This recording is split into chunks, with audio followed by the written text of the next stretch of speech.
Well, after a rainy Saturday, the Upper Peninsula U19 Baseball League was back in play today.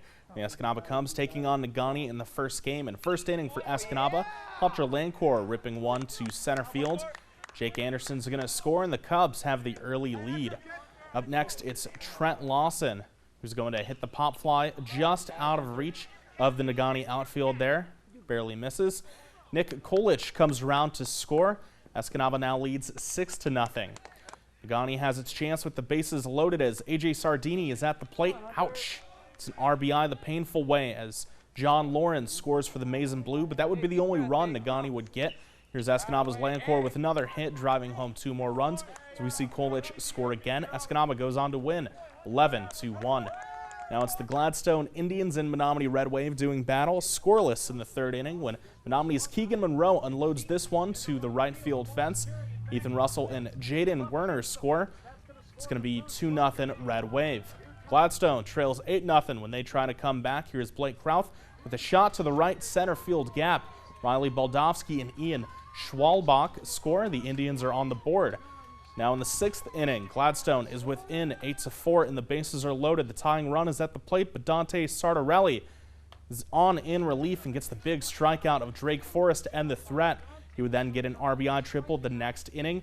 Red Wave pull away again to win 12-6. Now over in Gladstone, it was the Iron Mountain Norway Kingsford combined team taking on the Copper Country Flames. IMKN leads 10-4 when Josh Weber hits this one to third. They can't make the play. Connor Erickson scores. Next for the Flames, Reed Heathman lifts the fly ball to center field. It's a nice crack there. The catch is made. Bruce Parasot, though, would happen to score, and the boys from the Keweenaw are back to within 4. The score is 11-7. IMKN is looking for more as Jesse Julian hits this one to the outfield with 2 men on, but it's a nice sliding catch in center field by Noah Bach for the Flames. The boys from Dickinson County were able to hang on at the end, though. Here's a strikeout for pitcher Nolan Amiston. Iron Mountain goes on to beat the Copper Country 11-8. Now the games around the league, Menominee takes down Bark River 10-1. Copper Country edges Escanaba 8-7. Marquette Blues sweep Ishpeming in 2 games, 12-0 and then 16-0. And Iron Mountain Kingsford Norway gets another win against Bark River 10-2. The Pine Mountain Ski Jump in Iron Mountain is undergoing construction in hopes of holding a World Cup event in February of next year. Nearly 30 years ago, TV6 sports director Mike Counter talked to the first person who jumped at Pine Mountain back in the late 30s. His name was Walter BRATTLUND. No, I wasn't a bit nervous. No, it didn't bother me till I was raring to go. Born in 1900, Walter BRATTLUND was raised in Ironwood. He's one of 6 boys. He also had 2 sisters, all of whom have passed away. But it didn't take Walter long to get acquainted with a pair of skis. In fact, he says in the wintertime, he really had no choice. The snow was up to your neck most of the time, and you had to have skis to go anywhere almost. I couldn't even go down to the store without skis or snowshoes because they never had no plows them days. The combination of lots of snow and a big hill in his backyard prompted BRATTLUND to start jumping at age 10.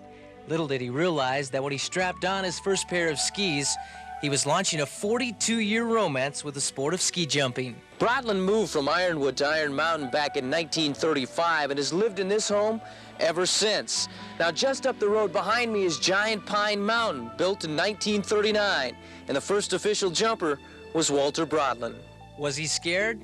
No way. Pine Mountain is a big hill, but BRATTLUND says for him, the bigger the better.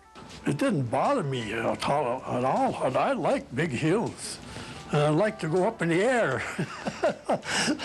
BRATTLUND wore the familiar blue colors representing the local Kiwanis Ski Club for 25 years. He and some of his jumping buddies turned pro for 5 years, but the lack of hills and money at the time made it impossible for him to continue. He hung up his skis in 1952. BRATTLUND has many great memories to share. He jumped at Soldier Field, now the home of the NFL's Chicago Bears, in 1938, placing 3rd in Class A. But there is one ride he especially remembers. It wasn't on the tournament. It was the week after when it was all ice. Oh, talk about go. Now at age 91, BRATTLUND and his 86-year-old wife Gertrude enjoy each other's company. They have 2 sons. In 1989, BRATTLUND suffered a slight stroke, and he says it set him back a little bit. But this ski jumping pioneer has seen the sport come a long way over the years. And Brattlund says as long as he's alive, he'll continue to follow ski jumping and those who ride those big hills.